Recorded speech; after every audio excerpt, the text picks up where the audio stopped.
দর্শক, আজকে আমরা আছি নন্দিত কথা সাহিত্যিক হুমায়ুন আহমেদের স্মৃতিবিজড়িত নুহাশপল্লীতে।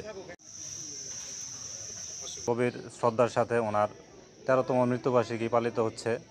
আমরা এখন দাঁড়িয়ে পাচ্ছেন, আমাদের পিছনে ওনার কবর। কিছুক্ষণ আগেই এখানে ওনার পরিবার থেকে শ্রদ্ধা নিবেদন করা হয়েছে ফুলের মাধ্যমে, এবং সেই সাথে দোয়া এবং দোয়া। আপনাদেরকে আজকে ওনার বিষয়ে দর্শকদের সাথে কথা বলতে যাচ্ছি।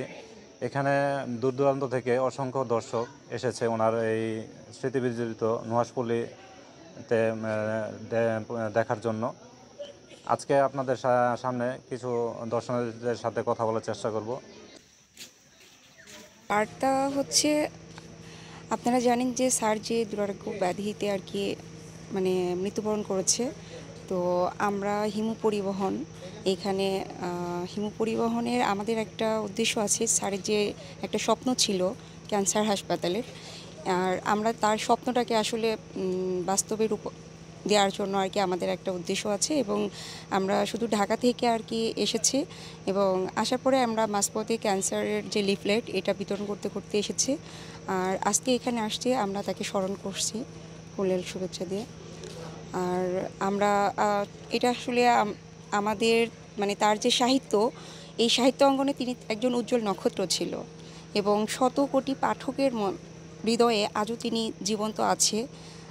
আপনারা জানেন যে তার কিছু অসাধারণ লিখনের মধ্যে হিমু, মিসির আলী, শুভ্র, রূপা, এই লিখর যে একটা চরিত্র।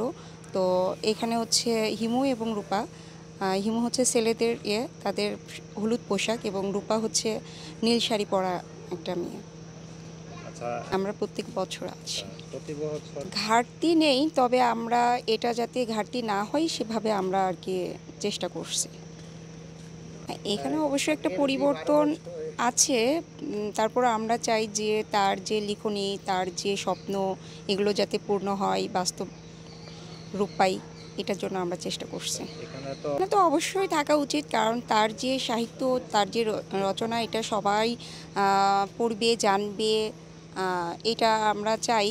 এবং তার তো এটা আসলে তার যে লেখারগুলো, বইগুলো, এখানে একটা লাইব্রেরি থাকুক, এবং সেটা হচ্ছে যাতে সবাই একদম মানে স্টুডেন্ট থেকে শুরু করে বয়স্ক মানুষ পর্যন্ত যাতে এটা পড়তে পারে, এটা একটা আমাদের চাওয়াটা তো অবশ্যই থাকবে।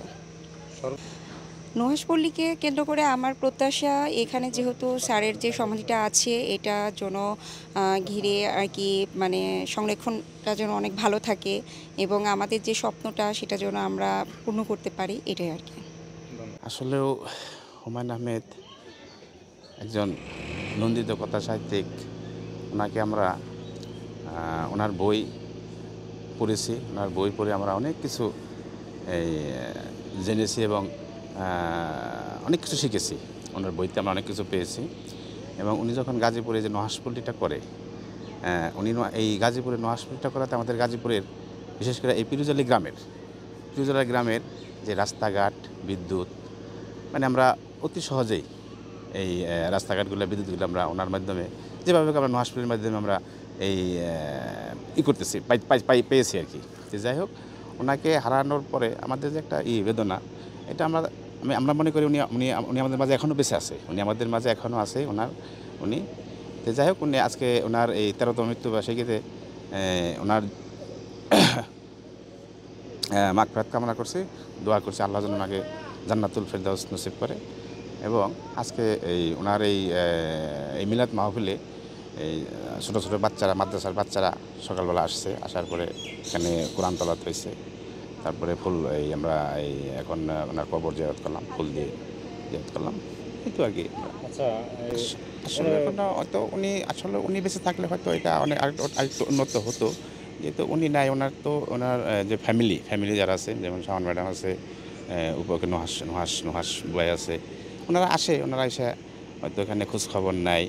এবং উনি বেঁচে থাকলে এখানে উনি একটা স্বপ্ন ছিল, একটা ক্যান্সার হাসপাতাল করার স্বপ্ন ছিল, হয়তো উনি বেঁচে থাকলে এটা হয়তো বাস্তবায়ন হইতো। কিন্তু আসলে এই ব্যাপারে কেউ তো আর কোনো পদক্ষেপ নিচ্ছে না।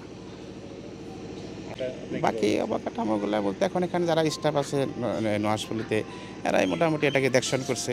যা কিছু ওনার মানে উনি যা যা পালন করতো, এখানে সব কিছু ওনার এই গাছপালা, এই পুকুর, গরু, ছাগল, হাঁস, মুরগি, এগুলা উনি খুব পছন্দ করতো। ওনার যা উনি এরা স্টাফরা ওনার তাই ওনার এটাকে ধরে রাখছে।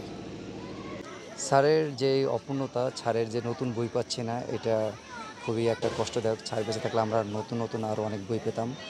স্যারের দেখা যায় সবগুলো সিরিজই প্রায় আমার পড়া হয়েছে, যেমন মিসির আলী, তারপরে হিমু সমগ্র, শুভ্র, এদের তো স্যারের সবগুলো ক্যারেক্টার পড়া হয়েছে। আর এখন যেহেতু কর্মজীবনে আছি, সেই ক্ষেত্রে ওইভাবে কাগজে লেখা বই পড়া না হলেও দেখা যায় প্রতিদিন রাতে 2-1টা করে অডিও বুক স্যারের বই শুনি। এবং স্যারকে স্মরণ করি আমি এই টি শার্টটা ডিজাইন করেছি, এবং আমি আমার ওয়াইফ বাচ্চার জন্য এই ডিজাইনটা, রূপা আর হিমুর যে ক্যারেক্টার, এটা করার চেষ্টা করেছি। আগে যেমন এটা একটা মানে প্রাণ ছিল, সেই প্রাণটা আগের মতো এখন আর ওরকম পাচ্ছি না। আমি যখন আগে আসতাম দেখা গেল তখন অনেক কাদা পার হয়ে আসতাম, রাস্তায় কাদা ছিল। এখন রাস্তাঘাট ভালো হয়েছে, কিন্তু সেই যে প্রাণ ছাড়া সেটা একটু খুব ফিল করতেছি। এটাই।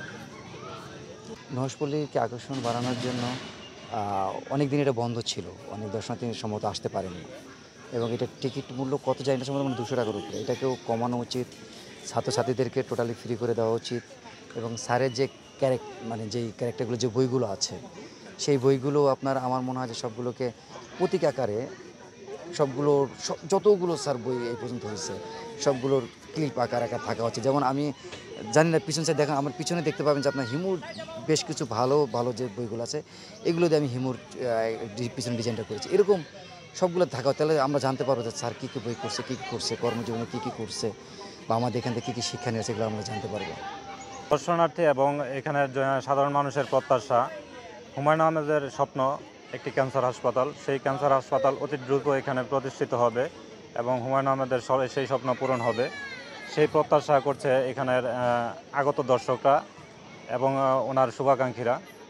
সেই সাথে এখানে একটি পূর্ণাঙ্গ পাঠাগার তৈরি হবে ওনার স্মৃতিবিজড়িত যেসব বই এবং উপন্যাসগুলো লেখা বই দিয়ে, সেই প্রত্যাশা করছে এখানের দর্শনার্থীরা। গাজীপুর থেকে নজরুল ইসলাম, নিউজ 21।